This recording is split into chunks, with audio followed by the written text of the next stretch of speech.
Iphigenia among the Taurians. Characters: Iphigenia, Orestes, Pylades, a herdsman, Thoas, the king of Thrace, a messenger, and Athena. The action is set in front of the temple of Artemis in the country of the Taurians. Iphigenia enters from the temple. Pelops, the son of Tantalus, arrived with his swift mares at Pisa and married the daughter of Eunomaus. She bore Atreus to him, and Atreus' sons were Menelaus and Agamemnon. I am Agamemnon's daughter Iphigenia, the child of Clytemnestra, whose father was Tyndareus. My father slaughtered me, or so he thought, in sacrifice to Artemis for Helen's sake in the famous bays of Aulis, beside the eddies which Euripides swirls round and round with frequent gusts of wind as it ruffles the dark blue sea. For it was there that King Agamemnon assembled the Greek sea force of 1,000 ships, wishing to win the crown of glorious victory over Troy for the Achaeans, and to do Menelaus the favor of avenging the outrage of Helen's marriage. However, he could get no winds, and that made sailing impossible. Faced with this crisis, he resorted to divination from burnt offerings, and Calchas spoke these words: O Agamemnon, commander of this army of Greece, you shall not unmoor these ships from the land before Artemis receives your girl Iphigenia as her slaughtered victim. For you vowed that you would sacrifice to the goddess of the moon the most beautiful thing that the year produced. Well, Clytemnestra, your wife, bore a child in the house, said Calchas, applying the title of most beautiful to me, which you must sacrifice. And in a scheme instigated by Odysseus, they said that I was to marry Achilles, and took me away from my mother. I, poor girl, came to Aulis. They lifted me above the altar and were on the point of killing me with the sword. But Artemis stole me away and gave the Achaeans a deer in my place. She sent me through the bright air and brought me to live in the land of the Taurians where Thoas rules, a barbarian among barbarians. He got this name thanks to his speed, for he runs as if his swift feet are wings. She made me her priestess in this temple, in that office by the customs in which the goddess rejoices. I begin the holy rites of her festival. Only its name is fair. I keep silent about the rest in fear of the goddess.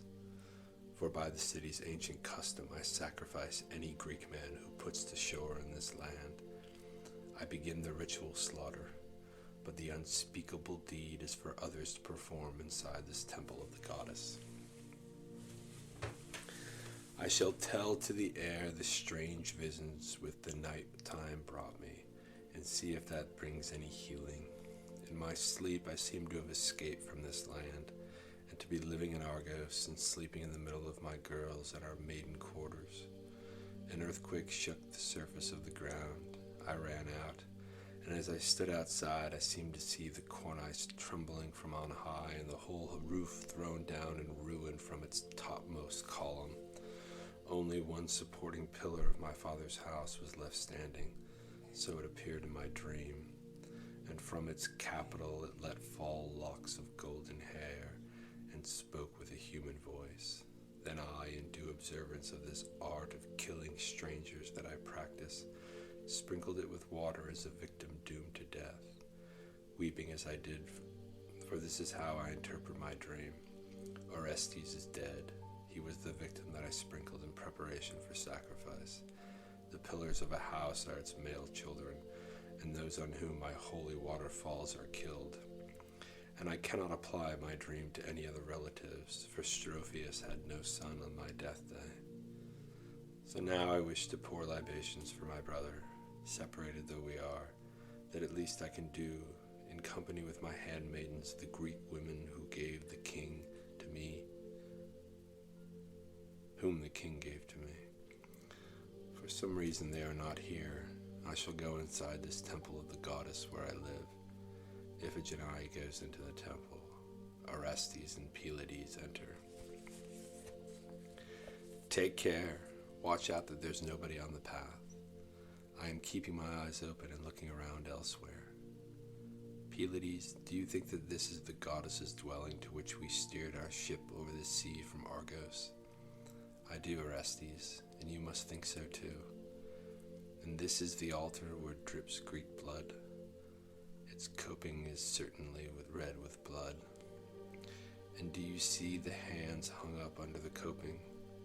Yes, these are the trophies of foreigners that they have killed. But we must stay on our guard and look around us everywhere. O Phoebus, into what new snare have you led me now by your oracle, after I have avenged my father's blood by killing my mother? Troop upon troop of furies drove me as I fled, an outcast from my land, and I have completed many a race as I doubled back on my track. So I came to you and asked how I could find an end of spinning madness, an end to the troubles which I endured as I wandered Greece.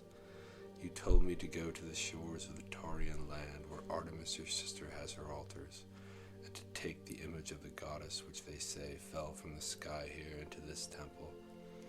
And after I have taken it, whether by stratagem or good luck, and braved all the danger, I should give it to the land of the Athenians. As for the sequel, nothing further was said.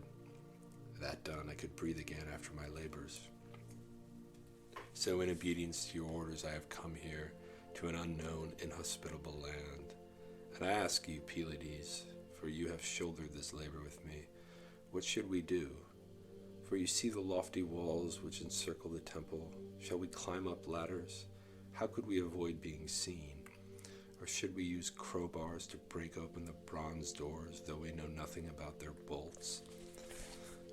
But if we plan to enter by the doors and are caught opening them, we shall be killed.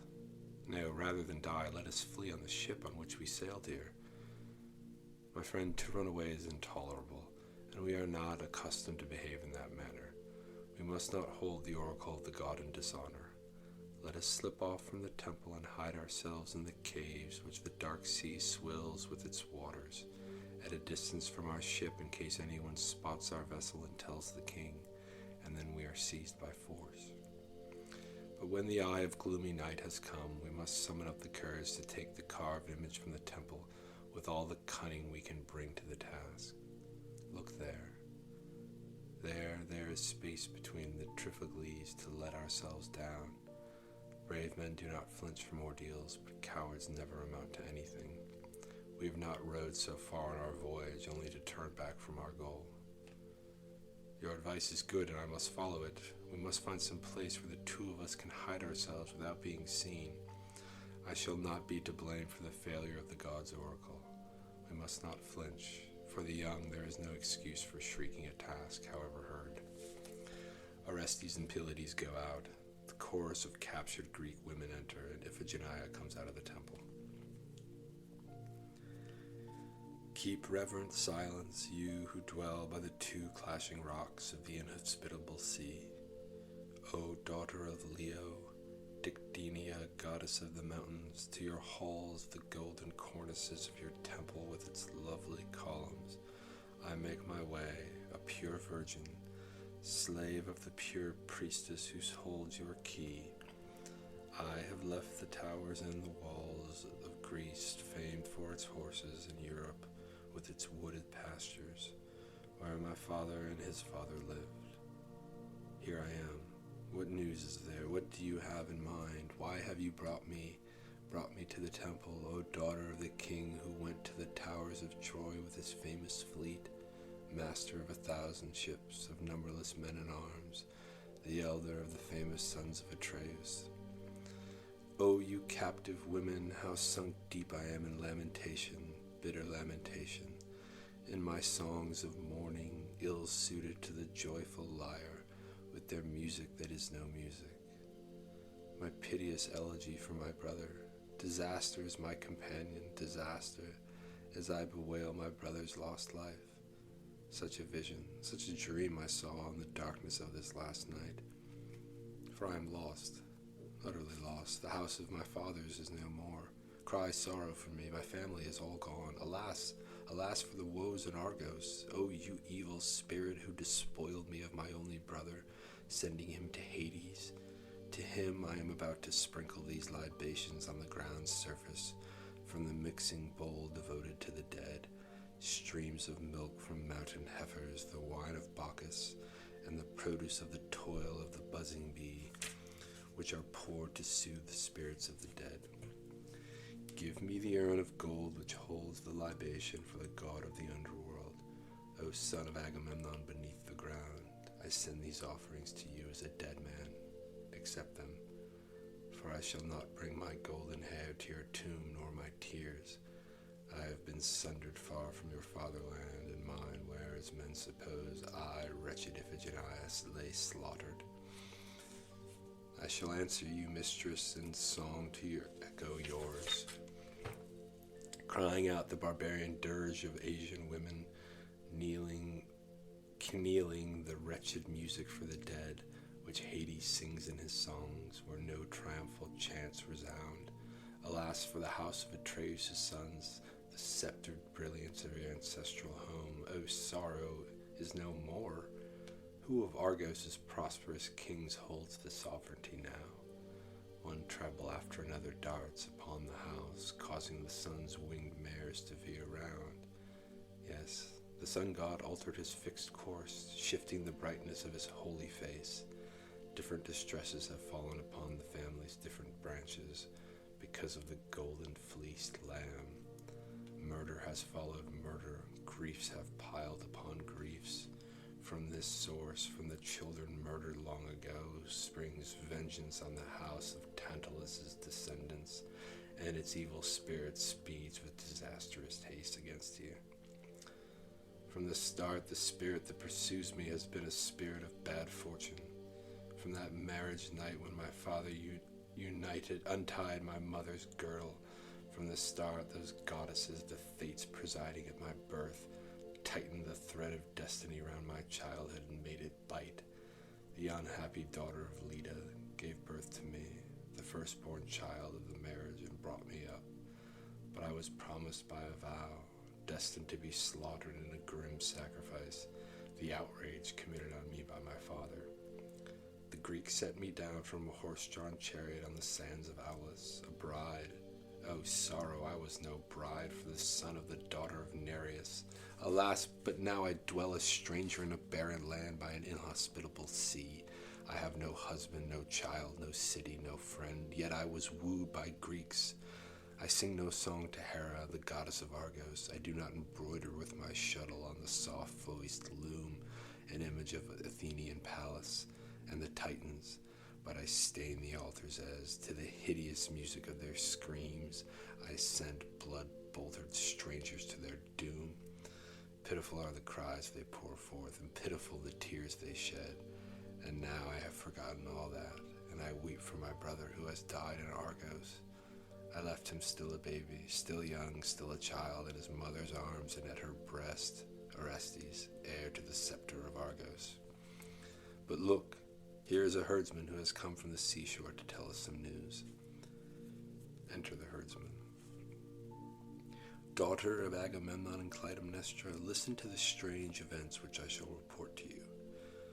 What is there so alarming about your news? 2 young men have rowed safely through the dark blue clashing rocks and come to our land, a welcome sacrifice to slaughter to the goddess of Artemis. Lose no time in preparing the holy waters and the first offerings. But where are they from? What country's clothes do these strangers wear? They are Greeks. That is the one thing I know, nothing more. Can you tell me the strangers' names? Didn't you hear them? One of them called the other Pylades. And what was the name of the stranger's companion? No one knows this, we didn't hear. Where did you see them, and where did you meet and capture them? By the shore of our inhospitable sea where the waves break. Tell me, what have herdsmen to do with the sea? We went there to wash our cattle in the seawater. To return to my previous question, how did you capture them? By what stratagem? I would like to know It is strange that no Greeks have come here until now. The altar of the goddess has not yet been dyed with streams of Greek blood. Well, it was like this. When we were driving our cattle from their woodland pastures to the sea, which flows out through the clashing rocks, there was a broken cliff, hollowed out by the constant erosion of the rolling waves, where the purple fishers shelter. There one of us herdsmen saw two young fellows, and he crept back to us on tiptoe. "Don't you see them?" he said. "These are gods sitting here." And one of our number, a pious man, held up his hands and looked at them and prayed, "O son of the sea goddess Lacuthia, Lord Pelaemion, guardian of ships, be gracious to us." It is the two Dioscuri, I don't know, who sat on the shore, or are they the darlings of Nereus who fathered the noble company of 50 dancing Nereids? Dioscuri, that must be it. But someone else, an irreverent man with a rash, anarchic spirit, laughed at his prayers. He said that they were shipwrecked sailors sitting in the cleft in fear of our custom, for they must have heard that we sacrifice strangers here. He seemed to most of us to be talking sense, and we thought it a good idea to hunt down the sacrificial victims for the goddess in accordance with our local rites. Meanwhile, one of the strangers left the rock cleft and stood there jerking his head violently up and down. He groaned aloud as his hands shook, and he rushed about in a frenzy of madness. And he shouted like a hunter, "Pylades, do you see this one? Can you not see how this one, a she-dragon from hell, wants to kill me and turns her weapon, the fearful vipers of her hair, against me? This one nearby wings her way, breathing fire and murder, holding my mother in her arms, now a massive stone, so that she can throw her on me. Oh, horror! She will kill me. Where can I take refuge?" We could see no such forms as he described, but he misinterpreted the lowing of cattle and the barking of dogs as the similar sounds which they say the Furies make. Thinking he was going to die, we cowered together in fright and sat there silently. Then he drew his sword in his hand, and rushing into the middle of the heifers like a lion, struck them with his blade, plunging it into their flanks and ribs.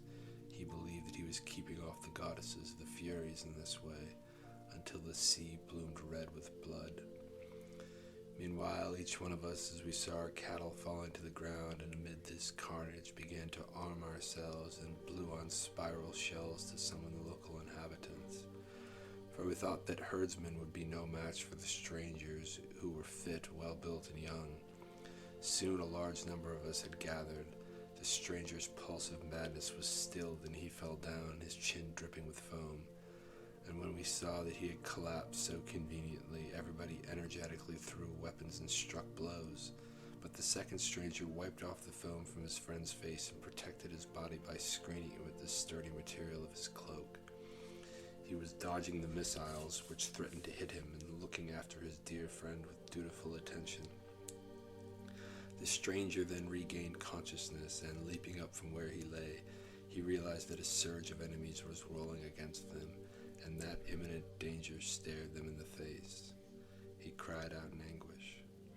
However, we didn't slacken our efforts as we pelted them with stones and pressed hard on them from every direction. At this moment we heard that terrible cry to arms, "Pylades, we shall die. See that we die with honor. Draw your sword in your hand and follow me." When we saw both of our enemies brandishing their swords, we all ran to take refuge in the woods on the cliffs, but every time that some of us fled, the others would move to the attack and hurl missiles at our enemies. However, if the strangers drove them back, those who had just now been giving way began to pelt the enemy in their turn. But it was incredible. Though missiles were flying from innumerable hands, no one had the good fortune to hit the victims destined for the goddess. It was with difficulty that we managed to overpower them, and it was not through any courage on our part that we did so. What happened was that we surrounded them and knocked the swords out of their hands with stones, and they sank to their knees in utter exhaustion. We took them to the king of this land. When he saw them, he sent them on with all speed to you for lustral purification and sacrifice. You have often prayed for such strangers as victims, maiden, and if you kill strangers like this, Greece will make atonement for your death and pay the penalty for your slaughter at Aulis. You have told an amazing tale about this madman, whoever he is, who has come from the land of Greece to this inhospitable sea. Well then, you go off and bring the strangers, while we shall see that the holy rites here are duly performed. The herdsman goes out. Oh, my unhappy heart, in the past you were always gentle to strangers, always full of pity, paying the tribute of a tear to one of your own race when you took Greek men in your grasp. Now, however, because of the dream that has put me in a frenzy, as I think that Orestes no longer looks upon the sun, you shall find me hard of heart, whoever you are who has come here. But not a breath of wind from Zeus has yet blown to waft the ship carrying Helen, the woman who destroyed me, here through the clashing rocks, and Menelaus too. Then I could have taken revenge on them, paying back with an Aulis here, that Aulis there, where the Greeks held me down and slaughtered me like a calf, and the priest of the sacrifice was my own father. The misery, for I cannot forget my agonies. How many times I reached out for my father's chin and his knees and clung to them, saying words like these, "Oh, my father, what a shameful wedding you have prepared for me. Now while you are killing me, my mother and the women of Argos are singing songs for my marriage, and the whole palace is resounding with the music of the pipe. But I am dying, slain by you. So Achilles has proved to be the god of death, not the son of Peleus, whom you falsely promised me as my husband when you brought me in a royal chariot through trickery to a blood-stained marriage." And as I looked out modestly from behind my fine-spun bridal veil, I did not take up my brother in my arms, my brother who is now dead, and I did not kiss my sister on the lips as I thought I was going to Peleus's halls. I saved up many loving embraces for later, since I imagined I would come back to Argos again. Wretched Orestes, if you are dead, from what fair fortunes you have fallen, from what an enviable heritage. I hold to blame the goddess's sophistries. If someone stains his hand with human blood or touches a corpse or even a woman giving birth, she bars him from altars since she considers him polluted. However, she herself takes pleasure in human sacrifices. It is impossible that Zeus and Leto could have produced so perverse a child. This reasoning leads me to regard the feast which Tantalus gave to the gods as incredible, as though the gods could delight in a boy's flesh. My view is that the people here, murderers of men themselves, impute their own bad deeds to the goddess, for I think that none of the gods is evil. Iphigenia goes out. The chorus sings, "Dark, dark blue are the straits of the sea, where the horsefly flew from Argos and crossed to the inhospitable surging waves, exchanging Europe for Asia's soil. Whoever are these who have left the fair waters of the Euripides, the river green with reeds, or the holy streams of Dirce, and have come to this unfriendly land, where, in honor of the maiden goddess, human blood wets her altars and her columned temple. Why did they sail their ship chariot with pine wood oars, which dash the surge to right and left, over the waves of the sea, the breezes speeding its sails? Are they eagerly competing to increase their house's wealth? For hope is a fond delusion which brings disaster to mortals. It can never satisfy men who seek to win a heavy freight of wealth as they wander over the sea and cross to barbarian cities, all drawn by the same hope. To some, the thought of wealth comes out of season. For others, it is the center of their lives. How did they make their way through the clashing rocks and past the unsleeping coast of Phineus, scuttling by the shore amid the surge of Iphigenia, goddess of the sea, where the 50 daughters of Nereus swirl in circles as they dance and sing, the sails billowing in the winds, the rudder creaking in its socket at the stern, before the winds from the south or the west wind's breath, speeding to the land of many birds, with its white coast, where the fine racecourse of Achilles runs over the inhospitable sea. If only in answer to my mistress's prayer, lead his beloved daughter Helen, who would leave the city of Troy and come here so that, her hair wreathed with a circlet of lustral water drops soon to become blood, she might die, her throat cut by my mistress's hand in payment of the penalty that is due. But the most welcome news I could receive would be that of a sailor had arrived from the land of Greece to put an end to the labors of my wretched slavery. For if only in dreams may I be at my home in the city of my fathers, finding joy in sweet sleep, that pleasure for rich and poor alike. Orestes and Pylades are led on by guards. Here come the pair, their hands bound fast, new victims for the goddess. Quiet, dear friends, for these are choicest specimens of Greeks that are approaching the temple, and the herdsman did not give us false information. O Mistress Artemis, if you take pleasure in the rites which this city performs, accept the sacrifice which our Greek custom plainly declares unholy. Iphigenia enters. Well then, my first consideration must be to see that the goddess's rituals are duly performed. Untie the stranger's hands so that, as holy victims, they may be bound no longer. Go inside the temple and prepare what custom dictates is proper for the present occasion. Who is the mother who once gave you birth? Who is your father? And your sister, if you have one? How fine are the two young men that she will lose, a sister no more? Who knows on whom such shifting fortunes will fall? Everything that the gods dispense is clouded in obscurity. No one knows what ill may come, for fortune leads men into a mist of doubt. Wherever have you come from, you sad strangers? What a long voyage you have sailed to reach this land. What a long time you will be away from home as you lie in the underworld.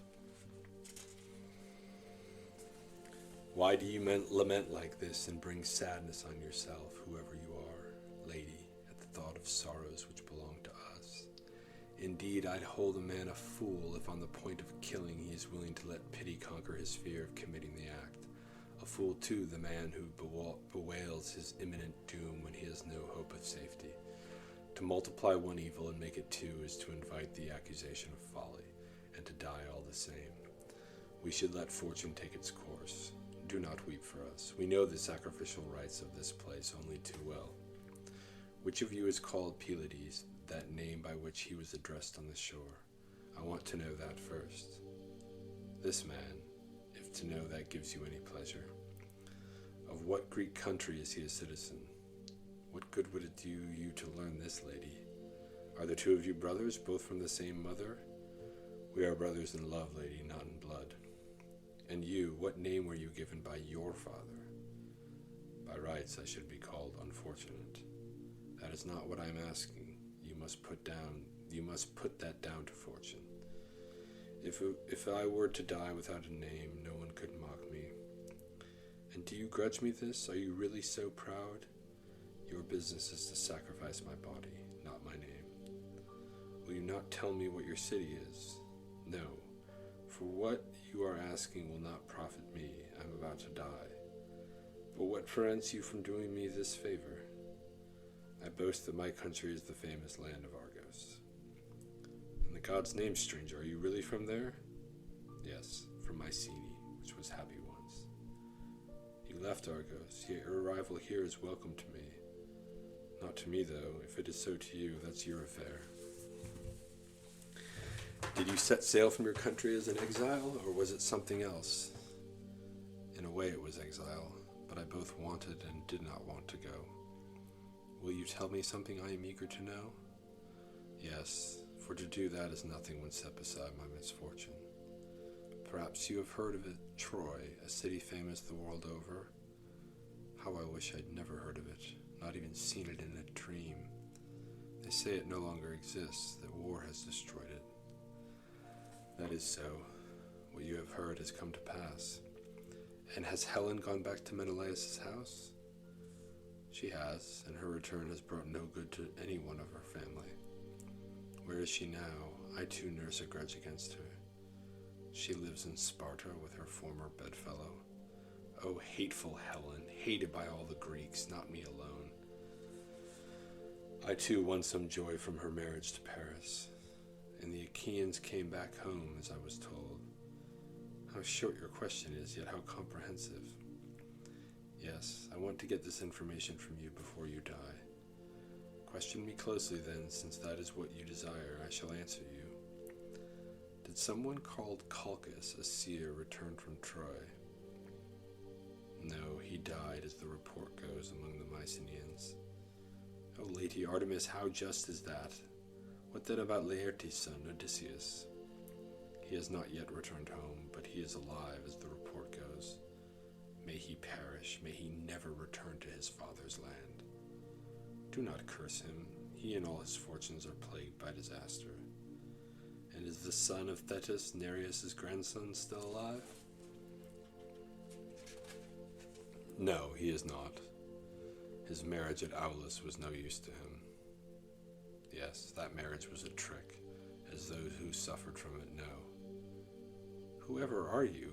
How will you question me about the news from Greece? I am from there. I was lost to Greece while I was still a child. It is right then that you should want to know what has happened there, lady. What of the general who they say has good fortune? What general? The one I know cannot be numbered among the fortunate. They talked of a king Agamemnon, son of Atreus. I know nothing of this. Ask me about something else. In the god's name, do not say that, but tell me, stranger, make me happy. The wretched man is dead, and in addition he destroyed another. Dead? By what stroke of fate? What tears for me? Why do you cry out so sadly? Surely he was no relation of yours. I grieve for his former prosperity. Yes, for he died terribly at a woman's hands. How pitiful, killer and victim alike. But stop now, and do not ask me any further questions. Let me ask just this. Is the wife of the unhappy man still alive? She is not. The son she bore killed her with his own hand. Oh, what house of trouble. Why did he kill her? He was taking revenge on her for the murder of his father. How right he was to exact this wrongful justice. Right he may have been, but the gods do not let him prosper. Has Agamemnon left any other children in his home? Yes, he has one girl left, Electra. Well now, is there any word of the daughter who was killed? No, none, except that she is dead and looks upon the light of day no more. She was a pitiable girl, and pitiable too the father who killed her. She was slaughtered for the worthless sake of a worthless woman. And is the dead father's son alive in Argos? He lives, poor creature, everywhere and nowhere. False dreams, farewell. So you were nothing then. Yes, fleeting dreams are false, but no more false than the gods we men call wise. And what the gods dispense and how men live, there is utter confusion. One thing alone brings grief to a man, and that is when someone who is no fool is influenced by the words of seers and meets the death he meets, as only those who have experienced it know. What about us and our parents? Are they alive or dead? Who could tell us? Listen, in my eagerness to benefit both you strangers and myself, I have thought of a plan. Success is most easily won if the same scheme pleases everybody. If I spared you, would you be willing to go to Argos and take a message from me to my friends there, carrying a letter which a prisoner wrote out of pity for me, since he considered that it was not my hand that would murder him, and that he was the victim of the law which the goddess sanctioned? For I had no one whom I could keep alive to go back to Argos with my news and hand over my letter to one of my friends. But you, for you seem to be of good birth, and you know Mycenae and those I love, you must be kept alive and go there. Your payment is one you need not be ashamed to take. It is your life for the delivery of a simple letter. But you must part company with this man, since the city forces us to follow this rite. He must be sacrificed to the goddess. You have spoken well in all respects but one, stranger. The slaughter of this man would lie heavily on my soul. I am the captain of this ship of sorrows, and he sails with me in pity for my troubles. It is not right for me to do you a favor at the cost of his murder, and to escape disaster myself. No, let this be what happens. Give him the letter, for he will deliver it to Argos, and thus things will work out well for you. As for me, let whosoever wishes to kill me do so. It is most shameful when a man plunges others into calamity while he still finds safety himself.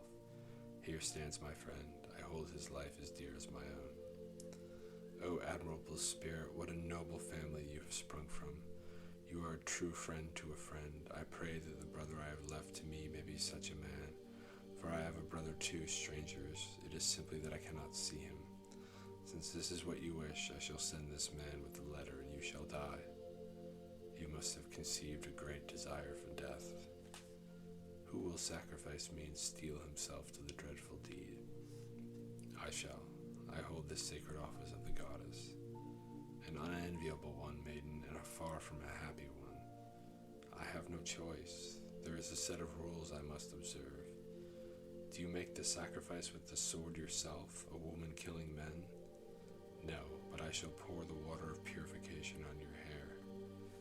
And who does the killing, if I may ask you of this? The men who see to that are inside the temple. What grave will receive me when I die? A gaping chasm in the rock, full of holy fire. Oh, if only a sister's hand could lay out my corpse for burial. Unhappy man, whoever you are, you pray that prayer in vain, for your sister lives far from this barbarian land. However, since you happen to be an Argive, I shall not fail to perform whatever sister's service lies within my power. I shall place many an ornament upon your grave. I shall quench your body's smoldering ashes with golden olive oil, and I shall pour upon your pyre gleaming streams of honey, which the buzzing bee culls from the mountain flowers. But now I shall go to bring the letter from the goddess's temple. As a token of goodwill, I will give these instructions.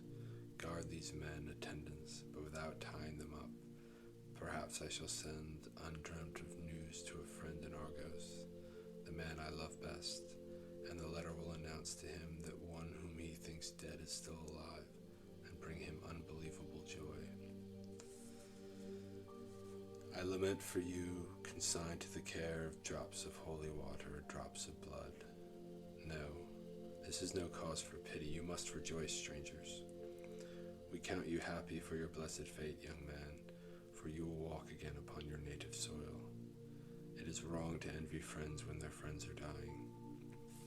O cruel return, which destroys these two, O sorrow, which of the pair will be truly destroyed? For still my mind moves this way and that, doubtfully debating whether I should lament rather for you or for you. By the gods, Pylades, has the same thought struck you as has struck me?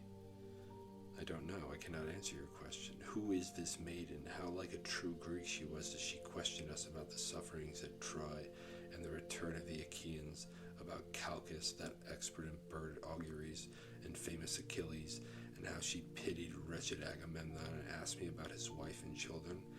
This stranger must have been born there in Argos. Otherwise, she would not be sending a letter there or cross-questioning me about these things like someone who shares Greece's good fortunes personally.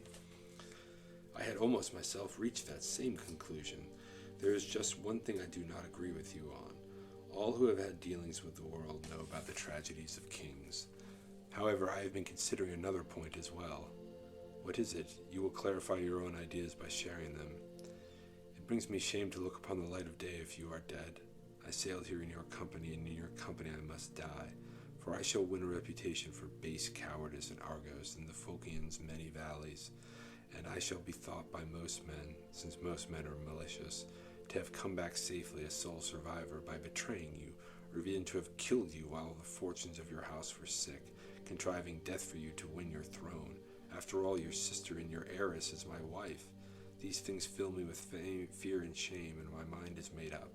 I am determined to breathe my last with you, to be sacrificed with you, and have my body burnt with yours. I am your friend, and I fear slander. Do not say that, Pylades. I must endure my own misfortunes. If it is possible for me to bear just one man's woes, I shall not shoulder a double burden. What you call painful and shaming applies equally to me if I cause your death while you share my labors. For my part, I hold it no misfortune if, suffering what I suffer from the gods, I lose my life. You are blessed and your house is pure, not sick, while mine is unholy and dogged by misfortune. If you could get away safely and have children with my sister whom I have given you in marriage, my family's name would live and my father's house would be blessed with children. It would never be erased. Go and live, dwell in my father's house, and when you come to Greece and Argos, that land famed for her horses, by this right hand I lay this charge upon you. Heap up a tomb and place mementos of me on it, and let my sister give the grave her tears and a lock of her hair. Tell her that I was killed by an Argive woman who purified me at the altar for my sacrifice. And do not ever abandon my sister when you see my father's house, now also yours by marriage, made desolate by another death. And fare thee well. I found in you the dearest of my friends, O fellow huntsman, my foster brother, you who have borne the heavy burden of my many woes. But Phoebus has misled us, prophet though he is. He set his cunning to work and drove me unimaginably far from Greece in his shame over his first prophecies to me. I gave all mine to him and obeyed his words. I killed my mother, and now myself must die in turn. You shall have a grave, and I shall not abandon your sister's bed, unhappy man, when I find you a dear friend in death and in your life. However, the oracle of the god has not destroyed you yet. Even so, you stand very close to death. But lay this truth to heart. Sometimes the tide of fortune shifts. The blackest night heralds the brightest dawn. Quiet. The words of Phoebus are no help to me. The woman is coming here out of the temple. Iphigenia enters. Away with you, guards. Go inside and prepare everything there for those who have charge of the sacrificial slaughter. Strangers, here are the many folding leaves of my tablets. Listen to what I want in addition to this. A man in trouble is one thing, but he may not stay the same if his fears turn to boldness.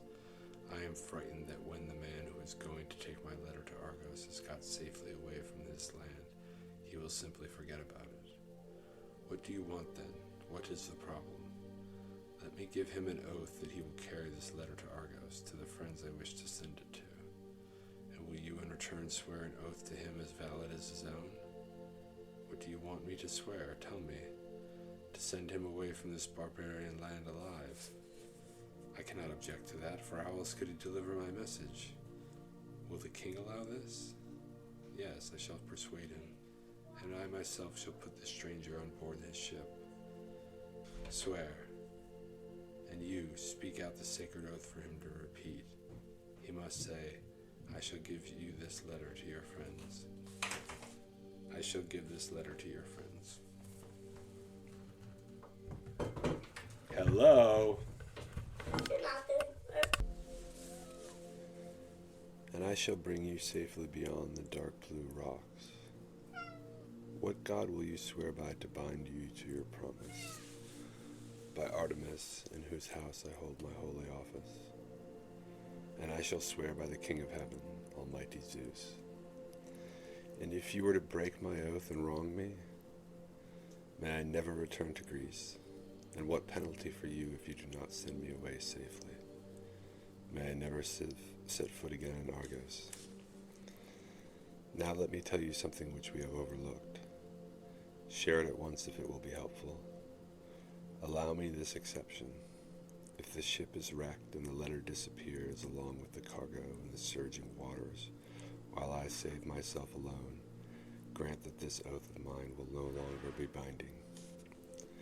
Here is what I propose, for it pays to have more than one string to one's bow. I shall tell you in words all that is written inside the folding tablets, so that you can repeat it to my friends. That way we shall be safe. If you do not lose the letter, though silent in self, it will speak what has been written. But if this writing disappears in the sea, by saving your body you will save me by my words. An excellent suggestion which benefits both yourself and me. But let me know who I must carry this letter at Argos, and what I must say in your name. Take this message to Orestes, the son of Agamemnon. Iphigenia, who was slaughtered at Aulis, sends this letter. She is alive, though people there think that she lives no longer. Where is she? Has she come back from the dead? It is the woman you see before you now. Don't break my flow of words. Bring me to Argos, brother, before I die. Take me away from this barbarian land and from the sacrifices of the goddess at which my office is to slaughter strangers. Pylades, what can I say? Can we be dreaming? If you don't, I shall become a curse to your house, Orestes. I repeat the name a second time so that you can memorize it. O gods below, why do you call on the gods in matters that are my concern?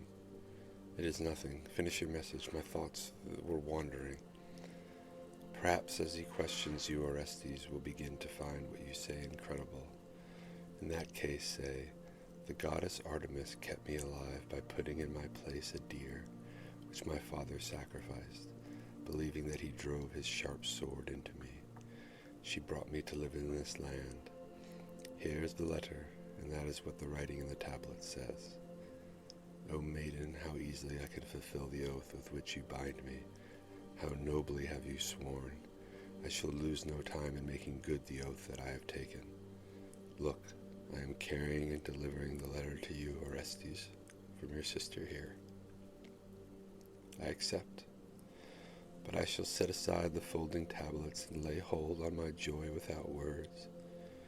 O my dearest sister, though I am out of my mind with amazement, I shall clasp you in my unbelieving arms. I have made a wondrous discovery and shall not suppress my joy.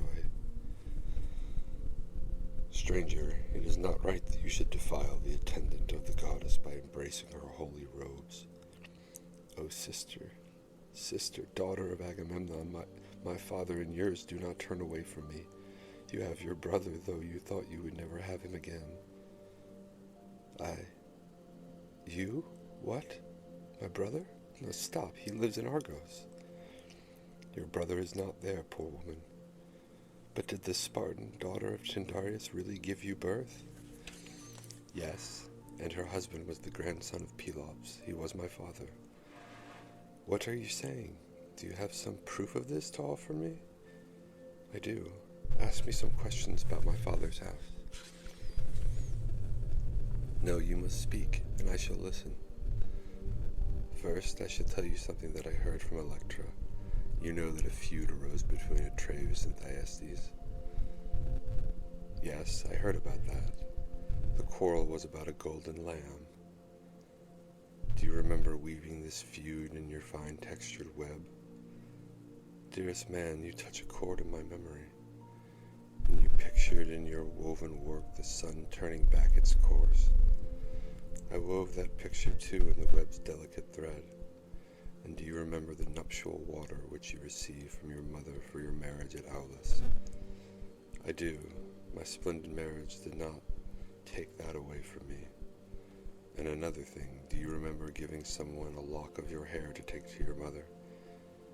Yes, as a grave token in place of my body for my cenotaph at Argos. I shall mention these further proofs, ones which I saw myself. In our father's house there was an ancient spear of Pelops. This he brandished in his hand when he killed Euonymus and won Hippodamia, the maiden from Pisa. It was hidden in your maiden's quarters. Orestes, dearest, I can call you nothing else, for dearest you are. I hold you far away from our native land of Argos, O my friend. And I hold you, the girl men thought dead.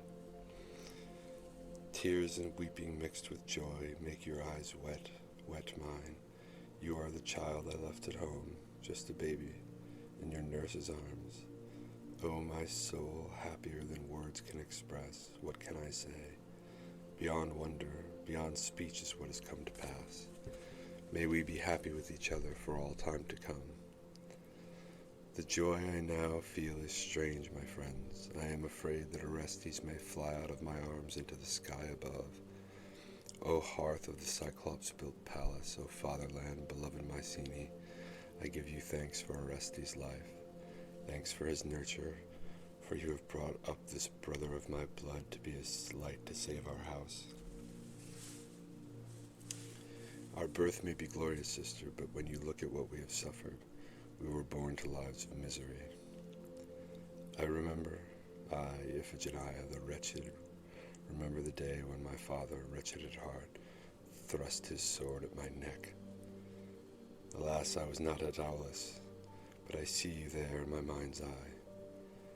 Without the wedding ring, without the wedding song, my brother, I was led to a marriage bed, a fraud of a marriage to Achilles, and beside the altar there was weeping and groaning. Alas, alas for that lustral water, O my sorrow. I too lament the dead, I too lament the deed my father dared. Fate doomed me to a father who has no father, one whose woe treads on another's heels by some god's dispensation. Woe indeed, wretched girl, if you had killed your brother. Oh, my terrible cruelty, how miserable you make me. I steeled myself to do a terrible deed, alas, my brother, and you barely escaped unholy destruction at my hands. What will be the end of it all? What fortune will befall me? What way can I find? What way to send you back from death in this city to your fatherland in Argos before the sword comes near to shed your blood? It is your task, my wretched heart, to invent one.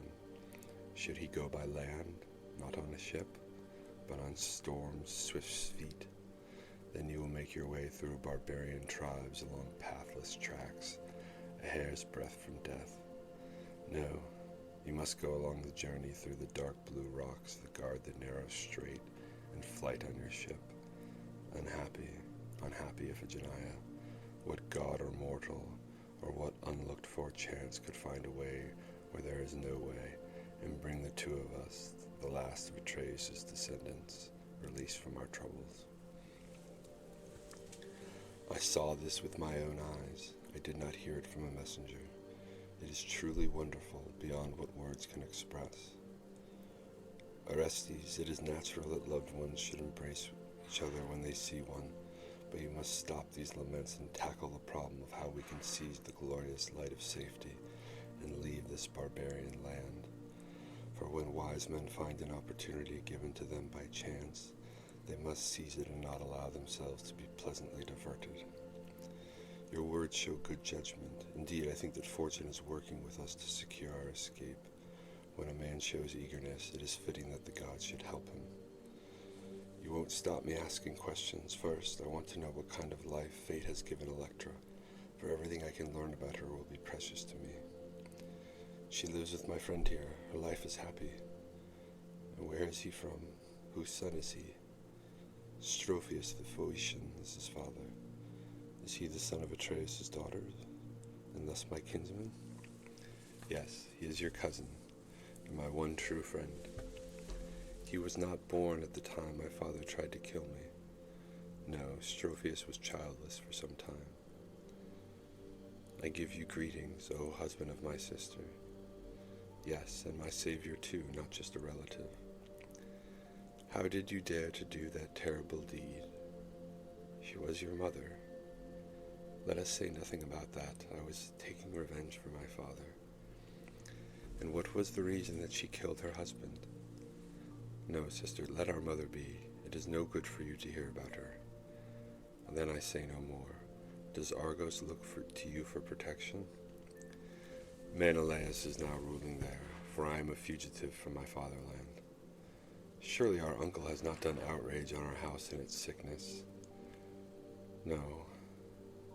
But I fled the land in terror of the Furies. I understand. The goddesses drove you out because of your mother. Yes, they forced a blood-stained bit into my mouth. That was the madness that they said possessed you here on our shore too. Yes, and this is not the first time that I have been visibly affected by it. Why did you make your way to this land? I came here because of the oracles of Phoebus. They commanded me to. To do what? Is it something you may tell us, or must you keep silence? I shall tell you. This was how my many woes began. As soon as it fell to me to punish my mother's crimes, of which we cannot speak, I was driven into exile by the pursuing Furies. Next, Lokius directed my steps last to Athens to stand defendant against the nameless ones. For there is a holy tribunal which Zeus established long ago for Ares after some crime of pollution. However, when I came there, at first no host received me, willingly because I was hated by the gods, and those who did have a sense of duty to their guests gave me their hospitality, but made me sit at a separate table though we were under the same roof, and by their own silence they contrived to exclude me from conversation, so that I would enjoy my food and drink apart from them. In fact, they had an individual cup for everyone, which they filled with an equal measure of wine, and took their pleasure thus. And I did not think it right to protest about this to my host. No, I grieved in silence and pretended not to notice, though often sighing deeply because I was my mother's murderer. I hear that my sad experience has been established as an Athenian ritual, and it is still the custom for the people of Pallas to observe the wine jug feast. When I came to the hill of Ares, I faced my trial, myself standing on one platform, the eldest of the Furies on the other. I heard the charge and answered in my defense about the shedding of my mother's blood. Phoebus saved me by his evidence, and when Pallas's hand counted up the votes, they proved to be equal. Thus I emerged victorious from my murder trial. All of the Furies who were contented with the judgment kept their seats and ordained a holy place for themselves to live in by the very scene of the voting. But those who were not persuaded by the verdict ran after me in unresting, unremitting pursuit until I came and turned to Phoebus's holy ground, lay down fasting before his shrine, and swore that I would break my life's thread in that very place unless Phoebus, he who had destroyed me, should save me. Then Phoebus echoed forth his oracle from the golden tripod, and sent me here to take the image of Artemis which fell from the sky, and set it up in the land of Athens. So help me win this salvation which he ordained for me, for if we get hold of the wooden image of the goddess, I shall find an end to my madness, and I shall put you on board a ship with many oars and take you back to Mycenae. O my beloved, O my sister, save the house of our fathers and get me away safely, for it is all over for me in Pelops' line if we do not take the image of the goddess which fell from heaven. A terrible rage of the gods has boiled up against the seed of Tantalus and drives it on through torment. I am eager, brother, and was eager even before you came here to stand in Argos and look on you there. What you want, I want, to set you free from torment and to cure the sickness of our father's house, nursing no anger against the one who did his best to kill me. Not only would I keep my hands free from pollution by your slaughter, but I would also save our house. However, I am anxious about how I may elude the Chiodican king when he finds the stone pedestal empty of its statue. How shall I avoid execution? What excuse can I offer? But if we do succeed in our two objectives at one and the same time, and you and I both carry off the statue and take me away on your fair proud ship, it will be a noble venture. If I do not sail away with you and the statue in your ship, I shall be killed for losing it, but you may meet with some success and win a happy return. I do not flinch at death if I must die, provided I have saved you. My own death does not trouble me, since women do not matter, but when a man dies, he leaves a void in the house. No, sister, I will not be my mother's murderer and yours. Her blood is enough. My wish would be to share my life and thoughts with you and join you in your death. I shall take you with me if I myself sail home from here, or I shall remain here with you to die. But hear how I view the matter. If the carrying off of her statue is displeasing to Artemis, why would Loxias have declared that I should take it to the city of Pallas? The gods must be on our side, since they have let me reach my goal among the Taurians and look upon your face. Putting this evidence together, I expect to succeed in returning to Argos. How could we arrange it that we could take what we want without being killed? There lies the difficulty for our return back home. This is what we have to discuss. Would we be able to kill the king? No, this is a fearful thing you have suggested, that visitors should kill their host. If it will save us both, we must find the courage to do it. I could not, but I admire your boldness. What if you were to smuggle me into this temple and hide me there? Do you mean that we should make our escape under the cover of darkness? Yes, night is the time for deception, the day for truth. There are temple guards inside, and they would see us. Then it is all over for us. How could we find safety? I think I have a solution. What's that? Share your thoughts with me so that I may know them. I shall use your troubles as a trick. Women are more clever at improvising schemes. I shall say that you have come from Argos with your mother's blood on your hands. Make use of my woes if you will gain by it. We shall say that it is not right in the eyes of heaven to sacrifice you to the goddess. What reason have you to offer? I think I know what you have in mind. That you are not pure. I shall say that I can devote to sacrifice only what is holy. How does this make it easier to take the goddess's statue then? I shall require that you be purified in the waters of the sea. But even so, the statue for which we sailed here is still in the temple. I shall say that I must wash it as well, on the pretext that you have touched it. Where? Will you go to the spray-swept inlet of the sea? Yes, where your ship lies moored by its flaxen cable. Will you or someone else carry the image there? I shall, for it is unholy for any hands but mine to touch it. And what part shall our friend Pylades have played in the enterprise? I shall say that he has the same pollution on his hands as you. Will you do this with or without the king's knowledge? I must tell him and win him over, since I couldn't do it without his finding out. It is your job to see everything else, and ensure that it goes smoothly. Well, at least the ship is there, with its oars ready. Only one thing remains, that the handmaidens should keep this secret, and treat them and find persuasive words. A woman's tongue has the power to move pity. As for everything else, perhaps it may turn out well. Oh, my dear women, I look to you. All of my fortune lies in your hands. You can determine whether I shall find success or utter ruin, losing my fatherland, my dear brother, and my dearest sister. Let me begin my appeal like this. We are women, and as women, sympathetic to each other and totally reliable in keeping matters which concern all of us to ourselves. Remain silent, we beg you, and help us all in our efforts to escape. It is a fine thing to have a loyal tongue. See how a single fortune unties this trio of dear friends. And are we to return to our native land, or are we to die?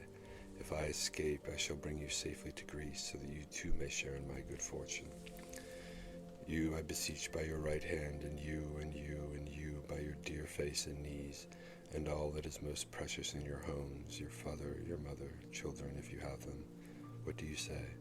Which of you says yes? Which says no? Which will not help? Tell me plainly.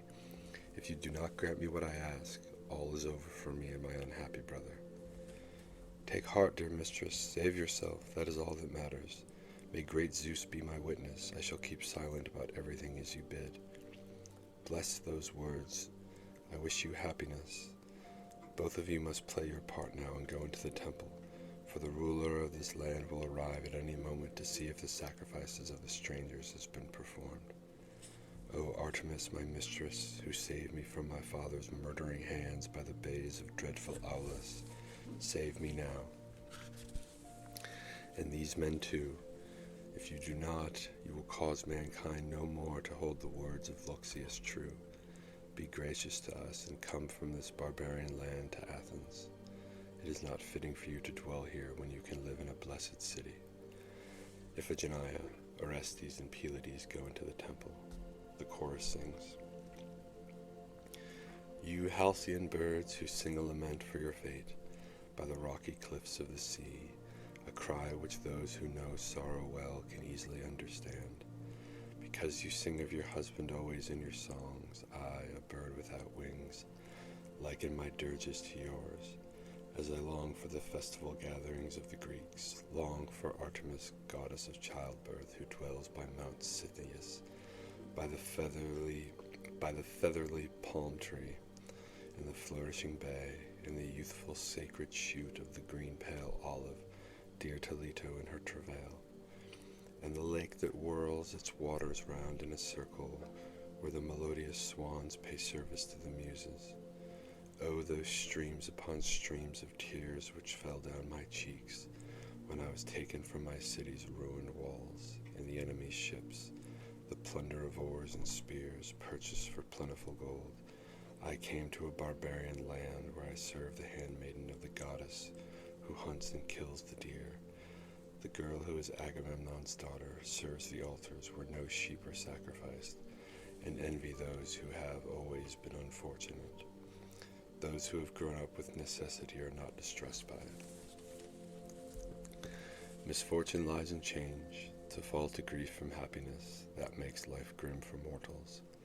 And you, mistress, will sail home in an Argive ship with 50 oars, and the wax-bound reed pipes of Pan, the mountain god, will cry out, with its piercing whistle to the rowers and Phoebus the seer, singing as he summons music from his 7-corded lyre, and bring you triumphantly to the gleaming land of the Athenians. You will leave me here as you voyage on oars which whip up the foam, and in the breeze the sail billows out against the forestays, prowwards over the bows as the ship speeds you on your way. If only I could travel along the dazzling race course set where races the bright fire of the sun. If only I could stop my flight, folding my wings on my back above my bedroom in my native country, and stand in the dances where I stood when a girl at a noble wedding, and leaving my mother's side, danced and reveling round with my friends, striving to outdo them in grace as we competed in the rich luxuriance of our hair, and I shadowed my cheeks, flinging around them my gorgeous veil, my clustering curls. Enter Thoas. Where is the Greek woman, the warden of the temple? Has she already begun the sacrifice of the strangers? Are their bodies glimmering in the flames of the holy shrine? Enter Iphigenia, carrying the image of Artemis. Here she is. She can tell you everything clearly, my lord. Why have you lifted the goddess's image from its pedestal, which it is sin to touch? Why are you carrying in your arms, daughter of Agamemnon? My lord, stay where you are in the portico. Something unprecedented must have happened in the temple of Iphigenia. What is it? I avert the evil omen. I say this for the sake of purity. An extraordinary start to your explanation. Speak plainly. The victims which you have captured for me are not pure. What was it that made you realize this, or is it mere conjecture? The image of the goddess turned backwards from its place. By itself, or did an earth tremor turn it around?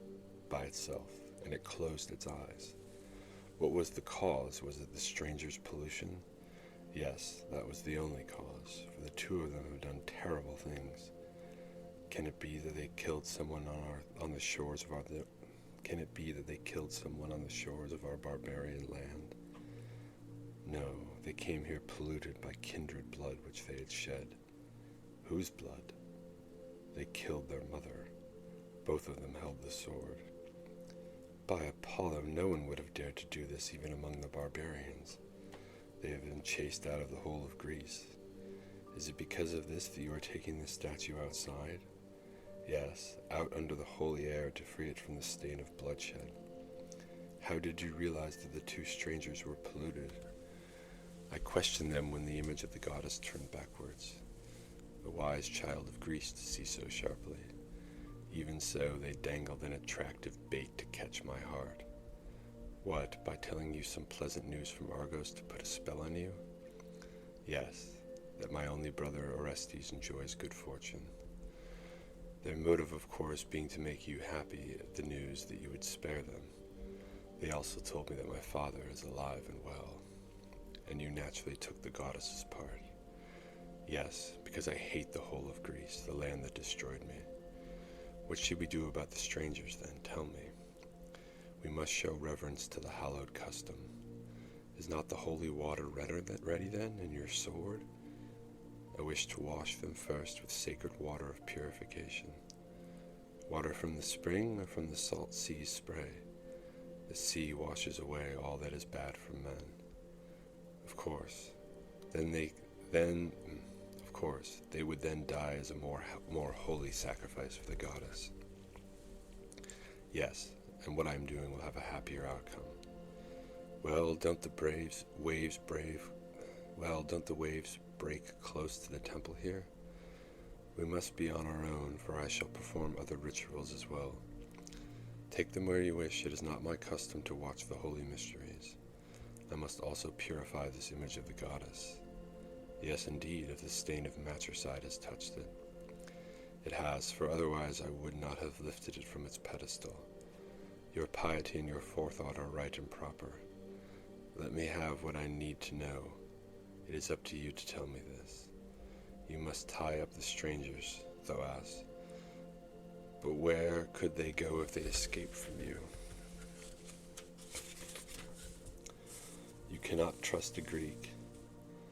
Attendants, go and bind them, and they must bring the strangers out here. This shall be done. Their heads hidden in their robes, yes, to avoid polluting the fiery sun. And send some of your servants with me. These ones will accompany you. And send someone to tell the citizens of what emergency, that they must all stay in their houses, in case they should meet the murderers. Yes, for such encounters bring pollution. Indeed, they will be told that no one should come within sight of them. You show a thoughtful concern for our city, and for the friends who should concern the most. You mean me, I take it. A natural conclusion. And how natural it is that all our city should admire you. You must stay here before the goddess's shrine, and what must I do? Purify the temple with cleansing fire. Yes, so that it shall be free from pollution when you return.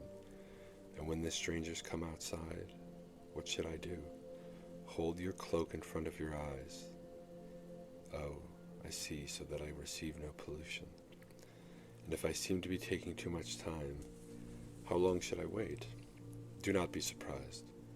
Perform the goddess's rituals properly at your leisure. I pray that this purification may happen as I wish it. I join you in that prayer. Orestes and Pylades are led out of the temple in bonds.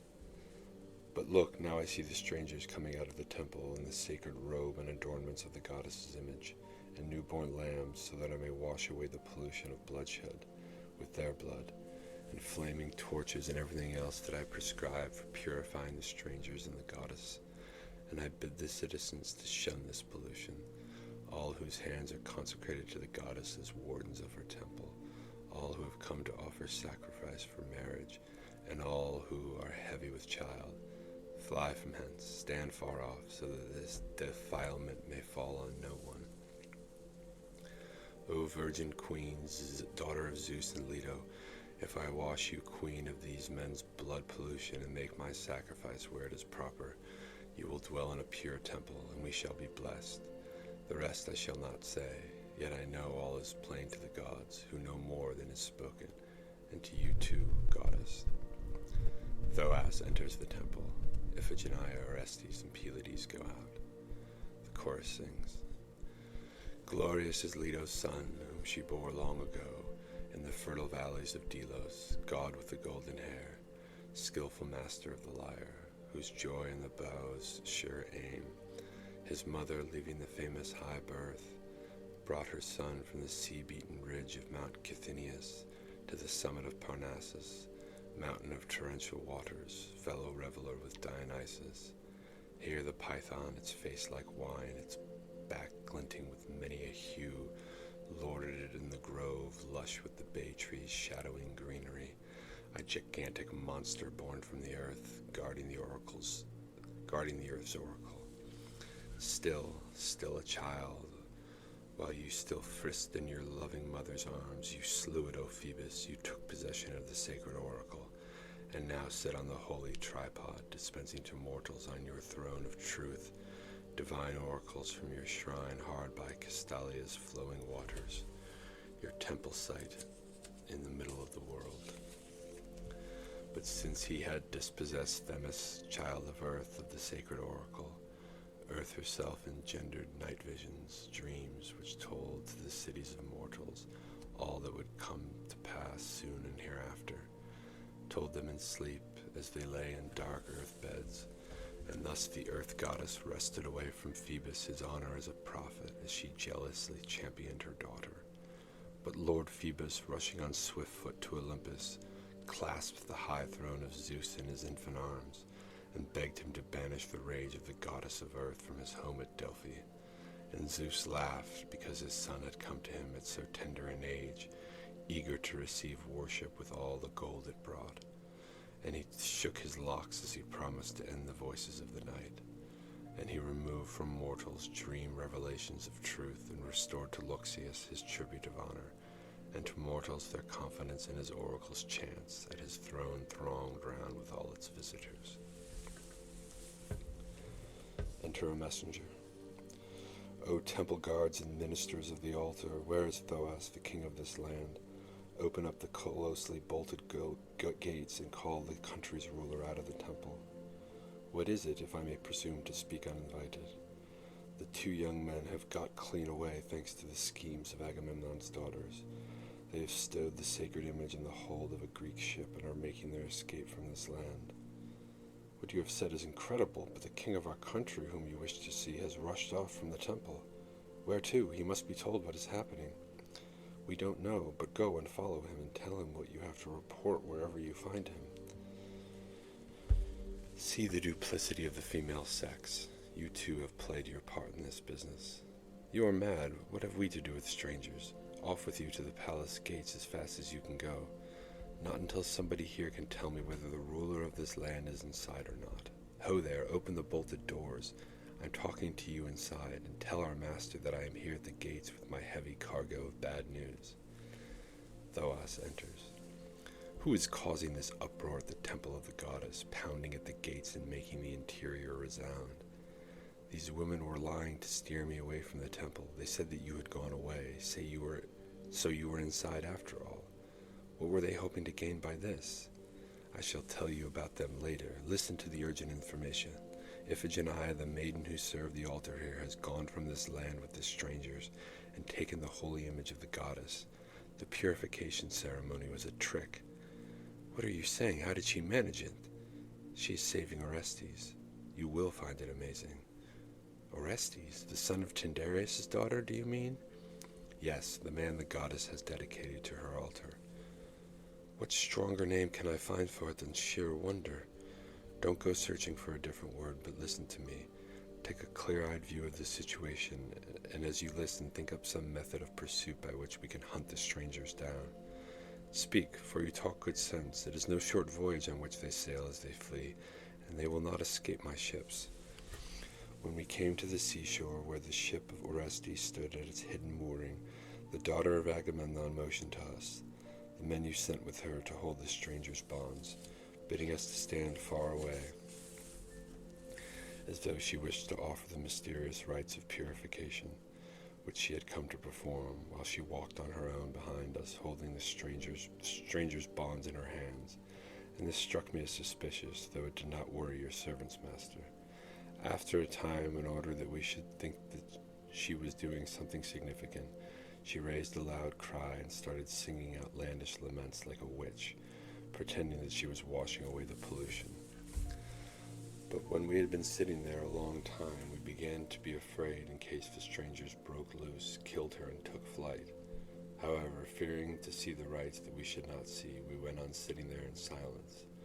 Finally, though, we had all said the same thing, that we should go to where they were even though we weren't meant to. Then we saw the Greek ship with the blades of its oars, all ready like wings, and 50 sailors holding those oars on the oar pins, and the young men standing free of their bonds by the ship's stern. Some of the Greeks were steadying the bows with poles, others were fastening the anchor to the catheads, while others hurriedly carried ladders in their hands and let them down from the foreign girl, dropping them into the sea from the stern. And when we saw her cunning trickery, we no longer felt respect for her as a priestess. We seized hold of her and of the mooring cables and tried to drag the steering oars of the fair stern ship out through the stern holes. Words hurtled to and fro, What right have you to sail off stealing this image of the goddess and smuggling the priestess from this land? Who are you? Who is your father? And he said, I am Orestes, this woman's brother, to be plain with you.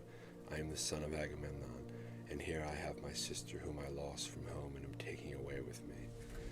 However, we still hung on to the foreign girl and tried to force her to come with us. That was how I got these terrible bruises on my cheeks. For they were not carrying swords, neither were we. Their fists came crashing against us, and with darting legs the two young men joined in kicking us in the ribs and stomach so that pain and exhaustion came on us together. Scarred by these dreadful marks, we fled to the cliffs behind the beach, some of us with bloody wounds on our heads, others with them on our faces. We took our stand on the heights and fought more cautiously, pelting them with stones, but the archers standing on the stern held us off with arrows and made us keep our distance. Meanwhile, for the sea's surge was driving the ship toward the land, yet the maiden was afraid to wet her feet in the surf. Orestes hoisted her up on his left shoulder, waded into the sea, leaped onto the ladder, and set his sister down inside the well-bent ship together with the image of the daughter of Zeus which fell from the sky. Then from the middle of the ship a voice cried out, O sailing men of Greece, take hold of your oars and churn the breakers white. We have achieved what we came to achieve on this voyage to the inhospitable strait between the clashing rocks. They roared out a cry of joy and struck the briny waters, and while the ship was inside the harbor it made straight for its mouth. But while it was passing through that, it got into difficulties as it crashed into the furious surges of the open sea, for a terrible wind arose and suddenly forced the ship astern. They rowed with steadfast effort as they struggled against the breakers, but the waves' backward surge drove the ship to land again. Agamemnon's daughter stood up and prayed, O daughter of Leo, bring me your priestess safely to Greece from this barbarian land and forgive my theft. You love my brother. You love your brother. Believe that I also love my kin. In response to the girl's prayer, the sailors chanted the victory hymn, and with shoulders stripped bare of their cloths, they moved their oars in time to the boatswain's shouts, and the ship kept moving closer to the rocks. And some of us rushed wading into the sea, while others fastened lassos of twisted rope to tree or rocks, and I immediately set out here to find you and report to you what has been happening. Go then and take the bonds and nooses with you, for if the wind that swells the sea dies down, the strangers have no hope of safety. Revered Poseidon, ruler of the sea and Troy's protector, enemy to the family of Pelops, will now, as I think, give you and the citizens the son of Agamemnon to catch as your prey. His sister too, who has forgotten the sacrifice at Aulis, and stands convicted of treachery to the goddess. O miserable Iphigenia, you will fall back into the tyrant's hands with your brother and be killed. All you citizens of this barbarian land, go, harness your horses and gallop along the shore. Wait for the Greek ship to be stranded, and with the goddess's fury, hurry to hunt the impious men. Others of you drag down the speedy ships into the sea so that we can capture them by water or by land on horseback, and fling them over the rugged crags or impale their bodies on stakes. You women, you knew about the plot, and later, when I have leisure, I shall punish you. But now I have urgent business in hand. This is no time to pause. Athena appears above the temple.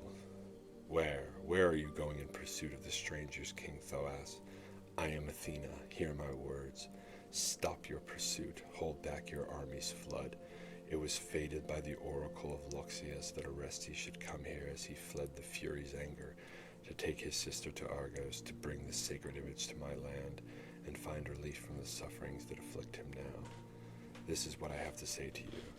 As for Orestes, whom you now expect to capture on the salt sea's surge and then kill, already Poseidon is smoothing the ocean's back to stillness for his ship to cross. This the god does as a favor to me, and you, Orestes, learn my commands.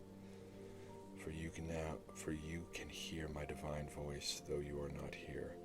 Go on your way with the image and your sister, and then you come to Athens, that god-built city. There is a place on the furthest verge of Attica, opposite the ridge of hills above Charistius, a holy place. My people call it Hele. There build a temple and set up the image, naming it after the Taurian land, and the troubles which you have endured as you wandered over Greece, driven by the fury's stings. So for all future time, men shall sing to Artemis as Artemis Tauropolos, and establish the following custom. When the people sacrifice at her feast, in compensation for the sacrifice she missed in you, let the priest apply the sword to a man's neck and draw blood, for purity's sake and to pay the goddess honor. And you, Iphigenia, must be the warden of this goddess's temple around the holy meadows of Brauron. Here you shall be buried when you die, and they will make offerings to you of the fine textured clothes which women who die in childbirth leave in their houses. I give orders that these Greek women should be sent away from this land as a reward for their true hearts. Long ago I saved you, Orestes, when I pronounced upon the equal votes on the hill of Ares, and this will be the established principle, that when the votes are equal, the offendant is acquitted. Now carry your sister away from the land, son of Agamemnon, and you, Thoas, do not be angry. Athena, queen, it is a perverse man who hears the words of the gods and disobeys them. I am not angry with Orestes if he has gone off with the image of the goddess, nor with his sister. Why should I be? Is it good to fight against the power of the gods? Let them go to your country with the goddess's image and set it up with good fortune. I shall send these women to happy Greece as your command instructs. I shall stop the spearmen I am sending against the foreigners, the oared ships too, goddess, since this is your wish. It is well. Necessity is too strong for the gods, too strong for you. Come, breezes waft Agamemnon's son to Athens, and I shall travel with you to keep the holy image of my sister safe. Go in your good fortune, happy to be counted among the number of the saved, Pallas Athena, goddess revered, among mortals and immortals alike. We shall do as you tell us, for passing all joy, passing all hope are the words which my ears have heard. O most reverent victory, I pray you to protect my life and never cease to crown me. The end.